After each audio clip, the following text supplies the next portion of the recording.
It's time for Spiritual Awakening. My name is James Bean. This week's program is about the Sikh religion, more about the Sikh religion of India. The following is a reading from the book The Harmony of All Religions by Maharishi Sant CVG Maharaj on the passing of Guru Nanak, founder of the Sikh religion.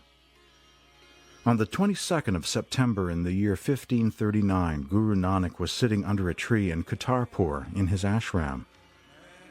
His face was radiant and peaceful, and all his disciples were chanting spiritual hymns in devotion and great ecstasy. The sound of a very special Sikh hymn called the Japji infused the whole ashram. At that time, Guru Nanak drew a sheet over his body and began chanting. He left this body and merged into the divine forever. After the shock of realizing what had transpired, his followers began to consider funeral arrangements. There was a considerable and heated debate between his disciples as to whether the rites should be Hindu or Muslim, because all considered him to be their guru and master. It is said that after some time spent in this heated debate, the sheet covering Guru Nanak's body was lifted. To everyone's amazement, Guru Nanak's material body had disappeared. The disciples were humbled, and they divided the sheet, giving one piece to the Muslim followers and one piece to the Hindu followers. The funeral rites were duly performed for the respective traditions, using the sheet in place of the missing body of the great sage. According to one legend, flowers were found under the sheet instead of Guru Nanak's physical body. A reading from the book The Harmony of All Religions. This story of Guru Nanak's physical body disappearing reminds me of the resurrection story of Kabir, who was also a contemporary of Guru Nanak in northern India. It is said about him that after his death, his body was transformed into flowers. The Hindu followers took half and cremated according to their tradition, and the Muslim devotees of Kabir took half and buried according to their tradition. Welcome to Spiritual Awakening.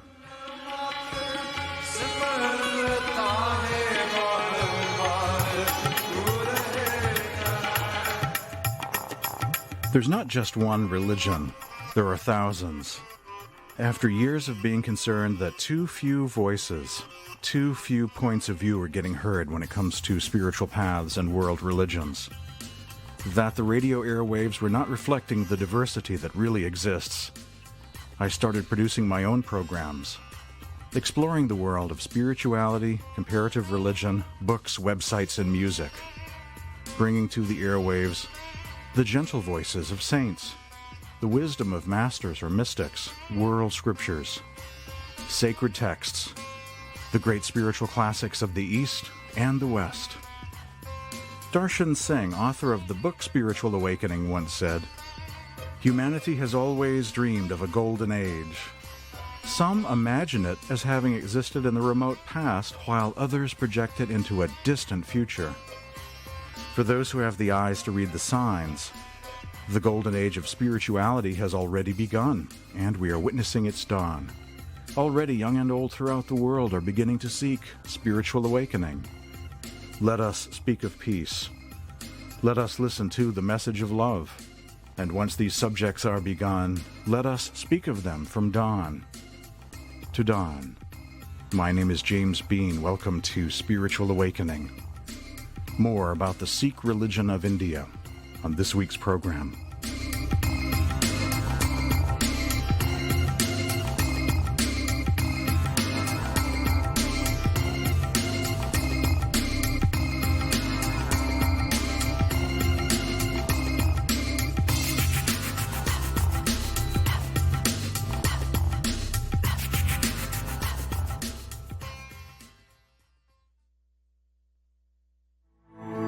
It's great being here this week on Spiritual Awakening. You know, I have so much material about the Sikh religion, I thought I would just continue on from last week. More about the Sikh scriptures. You know the story about Guru Nanak's resurrection or the disappearance of his body, and that of Kabir, how Kabir's body was transformed into flowers and the Muslim devotees buried, according to their religious custom, buried the flowers, and how the Hindus took half the flowers and cremated according to their tradition. Whether that's a literal story in the case of Nanak or the case of Kabir, those stories really embody the truth of those great teachers, their lives, how they were peacemakers between the Hindus and the Muslims. The story of their death symbolized the great work they did while alive at being reformers, peacemakers, reconciling Hindus and Muslims, speaking out against war, standing for peace. And there is a place, there is a role for that now in this new millennium. Our planet Earth is home to numerous world religions, spiritual traditions, movements, and mystery schools founded by the saints and mystics of the ages. Countless are the Gospels, sutras, Upanishads, Gathas, quatrains, odes, abhangas, Gitas, psalms, granths, Vanis, and Vedas. In Guru Nanak's morning prayer, he says, "Endless are the harmonies played by the minstrels. The players prepare endless tunes and measures to sing to thee, O bountiful Creator. Thy light is within all beings, and all beings are within thy light. Countless are the countries, countless the earths, countless the spheres. Millions assigned him ever new names, O Nanak." One of my favorite holy books is called the Adi Granth, or the Guru Granth Sahib. This huge collection of hymns or ragas is the holy book of the Sikh religion of India. Containing no historical narratives, this collection represents several generations of spiritual poetry, the outpourings of numerous saints and masters who collectively have left as a legacy an immense ocean of love and devotion, the world's largest collection of psalms and prayers. Nanak, the first Sikh guru, considered to be the founder of the Sikh religion, from a young age was given to solitude and meditation. Then something profound happened to him, an enlightenment or conversion experience, which deeply affected him and would eventually touch the lives of millions, altering the course of history. One morning after bathing in the river, Nanak experienced a vision of God's presence, where he was entrusted with the task of proclaiming the name of God to the world. This is the voice of God being quoted next here, and it's a kind of great commission, if you will. "I am with you and those who take your name. Go and repeat my name and help others to do so. Spread love and devotion to the name and lighten the burden of the earth." Then Guru Nanak began to compose hymns, travel, teach, and initiate Sikhs or disciples into the mysteries of the name. Nanak also brought a message of peace and spiritual unity to India, proclaiming that there was no difference between Hindus and Muslims, that all are children of the same supreme power. And this message was not only for India, but for all humanity.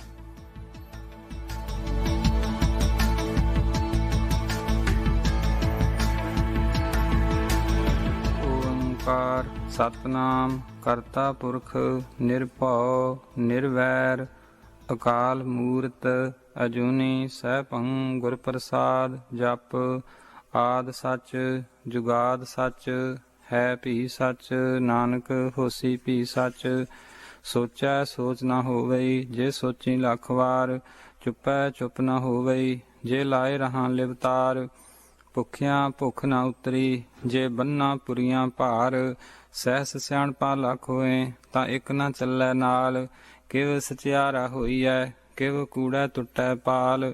ਹੁਕਮ ਰਜ਼ਾਈ ਚੱਲਣਾ ਨਾਨਕ ਲਿਖਿਆ ਨਾਲ।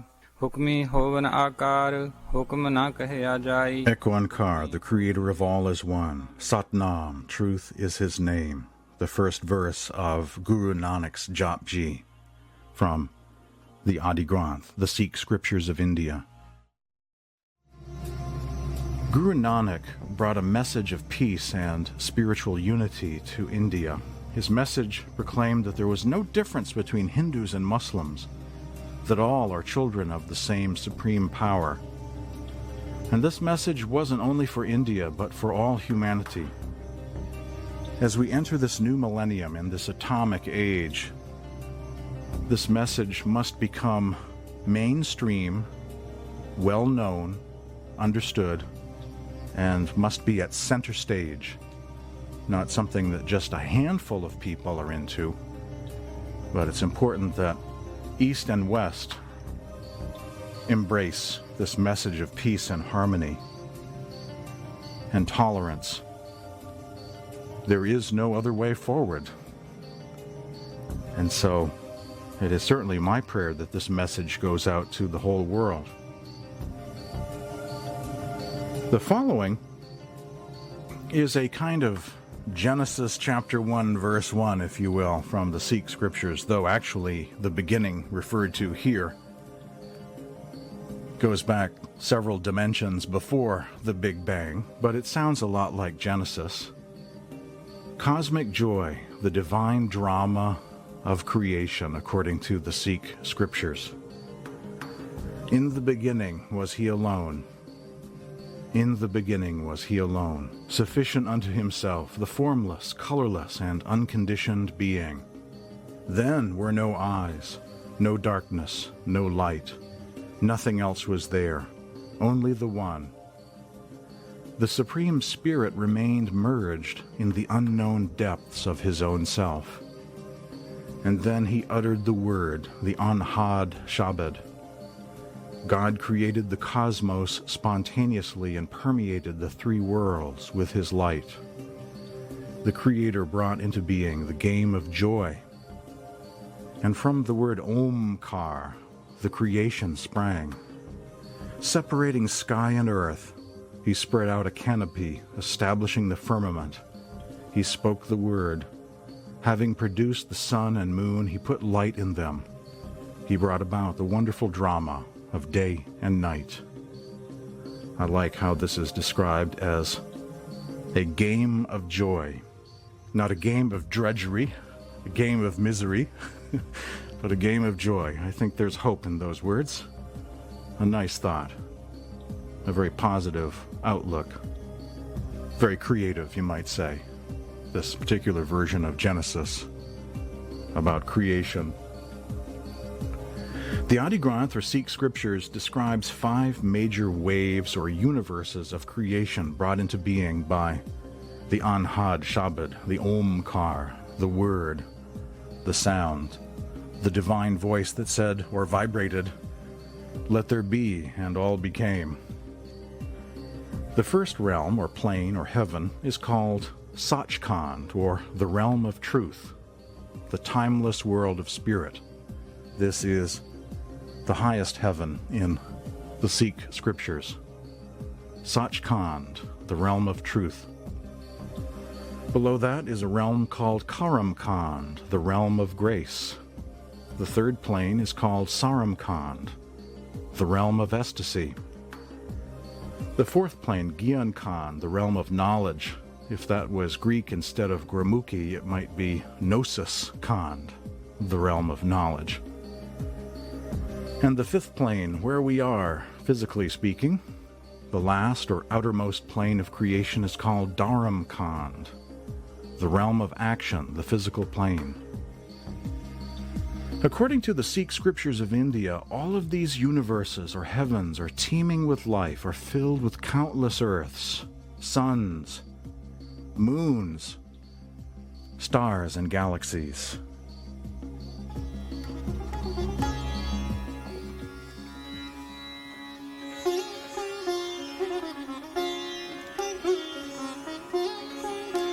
Countless the earthly and stellar regions, countless the Siddhas, the Buddhas, the Naths, and countless the gods and goddesses, countless the saints and the sages, and countless the bejeweled oceans, countless the harmonies, countless those who listen to them, and countless the devotees of the Word, the Anhad Shabad, the Omkar, those who have communed with the Word, their toils shall end. There are millions of nether regions and skies above skies, skies above skies. Man has wandered endless in his search. The Vedas alone proclaim.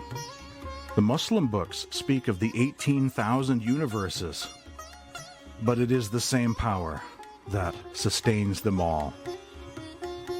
That's a quote from the Morning Prayer, or Guru Nanak's Japji, translated by Kripal Singh. The universe is the body of God. Within the cosmic temple of the universe is the divine spirit. Many millions are the skies and solar systems, skies above skies.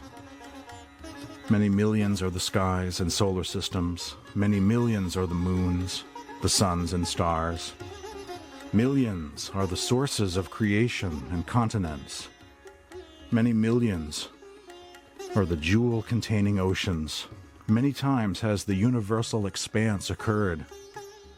It says in the Sikh scriptures, many millions go about in many existences. Millions have been the incarnations. Millions are the creatures of various descriptions. Millions of beings.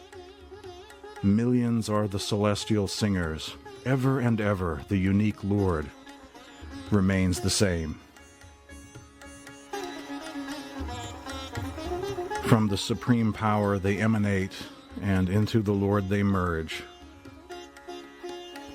Millions are searching for the Supreme Being, find the Supreme One within their mind. Many million are thirsting for the sight of the Supreme Being. To them, the imperishable Lord meets. They are imbued with the love of the transcendent Lord. Many millions drink the nectar name. They become immortal and live forever and ever. Many millions sing the praises of the name. They are spontaneously absorbed in divine light. His servants remember him with every breath. Nanak says, they are the beloveds of the Supreme Lord. The Lord alone is the doer of all deeds. There is no other. Non-duality.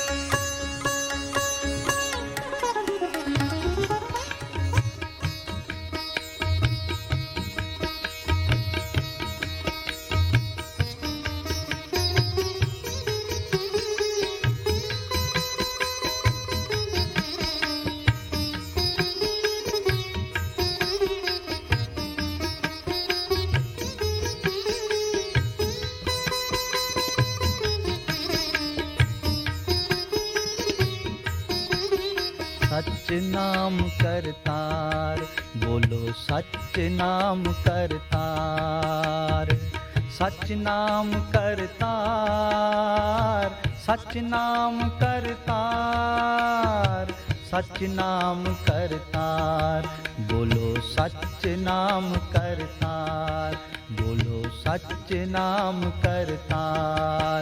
पुन बहुड़ न आवण हार, पुन बहुड़ न आवण हार, पुन बहुड़ न आवण हार, पुन बहुड़ न आवण हार। बोलो सच नाम करतार, बोलो सच नाम Kartar.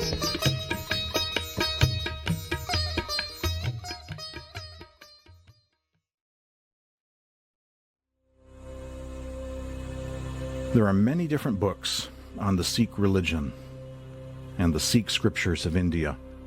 There are many different avenues to books. There are new books. There are books published in India. There are free books. There are books online. There are out-of-print books. Books available through your local library. I'll give you my email address because you're going to hear some URLs, some long web addresses, and some names of authors you probably can't spell, so I'm going to make things easy. Just email me and I will send you my free book list at the speed of light, my list of recommended Sikh books. When writing, mention the Sikh book list. The word Sikh is spelled S-I-K-H. Seek and ye shall find. Email me at this address, spiritualawakening@lime.com. spiritualawakening@lime.com. And when emailing, ask for my Sikh book list, recommended reading, and websites. The first little book I'd like to talk about, it is a little book. It's called The Little Book of Spiritual Wisdom. It's a free book being given away by someone in the UK. The pages to the left feature one-sentence quotes from various saints, and the pages to the right feature short commentary. A couple of examples. One light in all.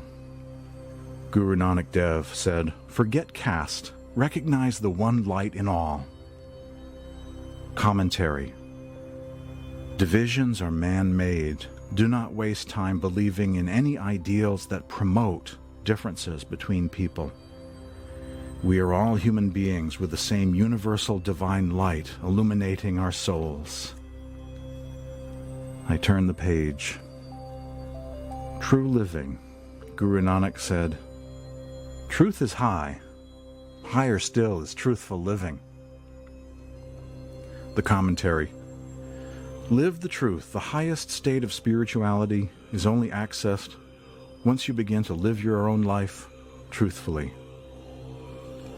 The Little Book of Spiritual Wisdom is available, believe it or not, by emailing jindi@hotmail.com, JINDI@hotmail.com.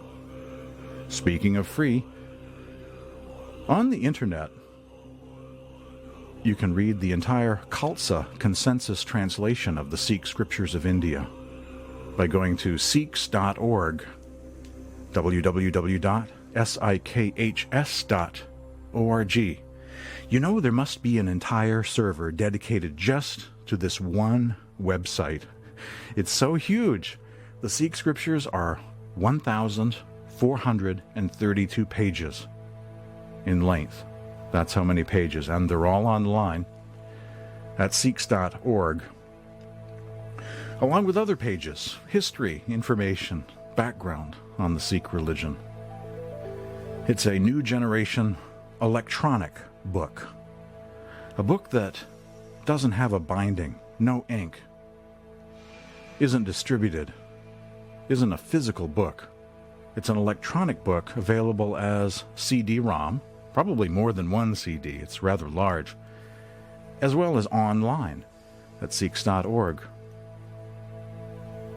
Interlibrary loan is a wonderful way to access books, to discover books you don't know about until you do keyword searches by going to your local library and accessing the interlibrary loan system via computer. Type in a word like Sikh, S-I-K-H, and see what comes up. For free, you can borrow, you can get loan copies of many books, including out-of-print books. Like, for instance, Peace Lagoon, Sacred Songs of the Sikhs, is a wonderful anthology of the Sikh scriptures published in the 1970s by the 3HO Yogi Bhajan group. It's out of print. It's a crime, it's a shame, because it's a great translation. I enjoy reading it sometimes. But it's out of print. But nevertheless, an out-of-print book source or your local library using the interlibrary loan system could get you a loan copy all the same. There is a 4-volume set called the Sri Guru Granth Sahib, translated by Dr. Gopal Singh, Sing with an H, S-I-N-G-H. It's a 4-volume set of the entire Sikh scriptures published by the World Sikh Center. It's one of my favorite translations of the Sikh scriptures of India. Very sweet. If you like Rumi poetry, Sikh poetry, Sufi poetry, poetry from Central Asia, this is a very nice, very sweet translation. Sri Guru Granth Sahib, the Gopal Singh translation. And those are available through World Sikh Center, as well as by people that import books from India, like South Asia Books or Nataraj Books. There is a wonderful anthology of quotes from the Sikh scriptures called The Wisdom of Sikhism. And this is published by One World, which is an imprint of Oxford Books in the UK. They have a series of volumes on comparative religion, the Wisdom series, the wisdom of Hinduism, the wisdom of Jesus, the wisdom of Buddhism, the wisdom of the Quran, the Tao, Judaism, Sufism, Confucius, the wisdom of Zen, the wisdom of the Baha'i Faith, and the volume I'm holding in my hand right now, The Wisdom of Sikhism, a very nice book with information on the Sikhs and many fine quotes taken from the Sikh scriptures of India, known as the Guru Granth Sahib. A great introduction. And that's a fairly recently published book. There is a translation with helpful commentary on Guru Nanak's morning prayer, known as the Japji. A book called The Japji, The Message of Guru Nanak, by Kirpal Singh, K-I-R-P-A-L, Singh with an H, S-I-N-G-H. And there are several publishers, Ruhani Satsang, SK Publications, Sant Bani Books, all have this. There is a website where you can see it online as a PDF file, ruhanisatsang.usa.org. And it's on my list of recommended reading. If you email me, I'll include that book in the list. If you enjoy Kabir, many people enjoy Kabir poetry. There are many quotes attributed to Kabir scattered throughout the Sikh scriptures, a little here, a little there, throughout.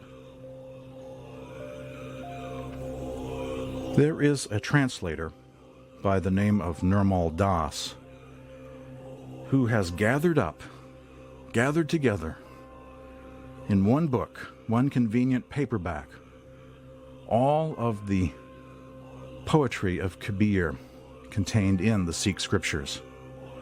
It's a book called Songs of Kabir from the Adi Granth, translated by Nirmal Das, published by State University of New York Press, SUNY Press. Songs of Kabir from the Adi Granth, a wonderful translation of the Kabir parts of the Granth, all brought together in one paperback volume.